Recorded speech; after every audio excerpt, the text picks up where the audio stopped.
Brian Wilson, Mary Catherine Ham, Brian Neiman, today's newsmakers, and you, the Morning Majority. 101.9 FM, AM 630. WMAL. 8:07 on a Thursday morning. Brian Wilson, Brian Neiman, Mary Catherine Ham here, and we've got Mark Levin on the show. Had one of the biggest stories. Well, Steve Jobs happened, so it was one of the biggest stories in the nation last night. It would have been the biggest. How's it going, Mark? I'm good. How are you all? Very well, thank you. By the way, MK, I am zestfully clean. Good. I'm glad to hear it. We're happy to know that. And I put aside Irish Spring and the Arab Spring and all the other Hey, that Arab Spring soap is a winner. Yeah. So let me ask you for a little TikTok on how you ended up with this Sarah Palin breaking news that she would not be running for president. Well, she reached out to me. They reached out to me about, hour and a half before I went on the air. I got an email saying, we'd like to talk to you. I said, okay. And they said, Sarah Palin's going to be putting out a statement, and if you'd like, she would like to make an announcement on your program. And I was thinking, I wonder what this is all about. I said, okay. And they said, are you able to keep it confidential? Absolutely. We deal in this often. I mean, not an announcement like this, right. But I try and keep things confidential if people ask me to.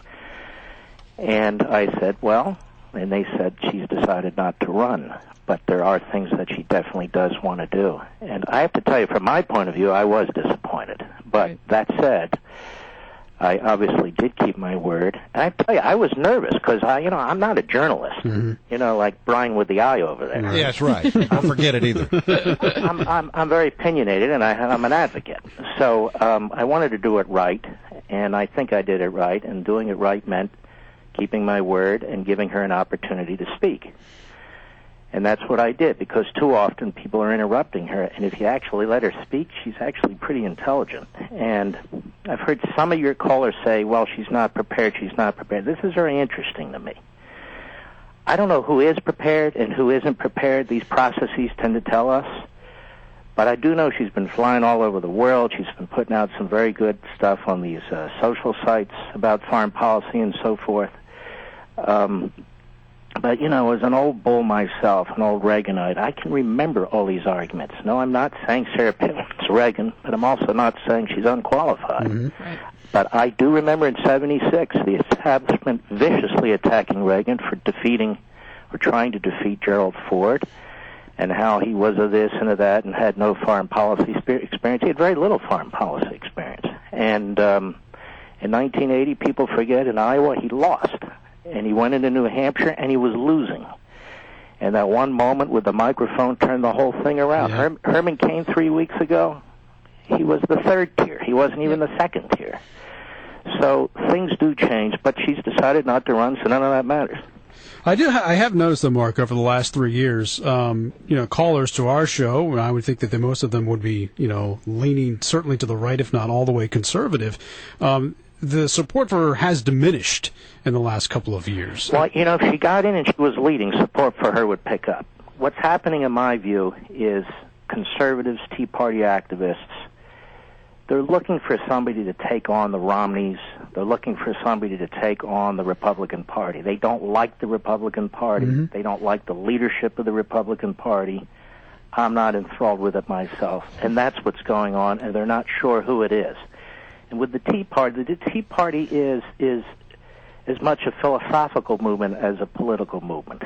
And it is people looking for answers to very, very serious problems, and they want a winner. And they want to get behind somebody who is not only, and by winner I mean not only can win an election, but is actually going to do something to try and turn this country around. And I think we can all admit that's not only a tough thing to do, it's a tough thing to find the right person. Mm-hmm.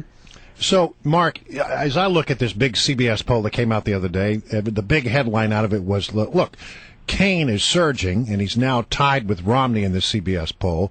Perry's sort of falling off the top tier, but he's still in the top tier. But there was another headline that didn't get reported out of that poll, which was 18% of those surveyed on the Republican side of the equation had not yet made up their mind. And now that we know that Christie's not going to get in, now that we know that Sarah Palin's not going to get in, how do you see those undecideds falling? Because it looks like the cast is set. I don't know. I have to be honest with you. I'm probably one of the few hosts that doesn't get into these polls because I know it's way too early. Although these foolish Republican state parties now are moving this primary system up and up and up. We're going to be voting at Thanksgiving, I think. I know. Which I think is a huge mistake when you have a big field and we're still trying to work through this process. So those polls mean nothing to me, which is why you and everybody else is struggling to figure them out. Mm-hmm. And in 2 weeks, it could well be different. These may well be the three, but if somebody on stage makes an ass out of themselves or something of that sort, 2 weeks ago, Perry was up. Right. Kane wasn't anywhere. Romney just keeps hanging around, and frankly, from my point of view, I'm very nervous about that. Well, who do you think, Mark, benefits short-term from Sarah Palin's exit from the speculation or from speculation about her entering the race? And did you get a sense of whether she will endorse or when she would do that when you were talking to her? That's a good question. I would say as of today, probably Herman Cain. Yeah. Probably any of the identified conservatives would benefit, but in particular Herman Cain probably was pleased, and probably Perry, as a matter of fact. And I don't count him out yet. By the way, I'm not endorsing him either. Mm-hmm. I have a number of issues with him that cause me concern. But, and the other part of your question was, will she endorse? I guess at some point she will. Look, I keep in touch with these candidates, or I should say they keep in touch with me, mm-hmm. but I don't know the Palins personally. Right. To be honest, I try not to know the candidates personally because then you get that call, hey, what about this and what about... I don't want those calls. I want to be as objective as I can. So that's why you'll never hear Boehner call me or the Senate Republican leader, because I don't really care for them, to be perfectly honest with you. Let me ask you this. What was the most important message that you got out of the interview from Sarah Palin last night? Well, I'm going to tell you something. Have you guys ever been to a rally with her? Yes. I have, yes. I have not. Well, I'm going to tell you, she's going to keep that up, and she is going to help change the Republican Party for the good.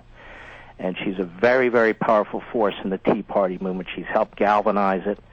If there's anybody that can be identified with it, it's not Ron Paul, I promise you. It is Sarah Palin. She's not the Tea Party movement, but she helps galvanize it. She's loved by it. She represents what I have been pressing now for years, constitutional conservatism myself. She does represent that point of view, and this crony capitalism thing. As long as we don't get off on this goofy populist crap that you see going on and being picked up in New York among these it looks like mostly former drug addicts there and union bosses. But as long as we don't step over that line, I think it's a very, very important point. We favor free markets. We do not favor the intermixing of capitalism and government. All right, Mark Levin, the great one. It's always great to have you here on the morning. That's embarrassing. Hannity gave me that title. Well, you want us not to use it anymore? Oh, some of the liberal callers call me the great big one. Don't call me that. That's all I ask. All right, sounds good. Thanks for coming on as always, Mark. Always good to have you, Mark.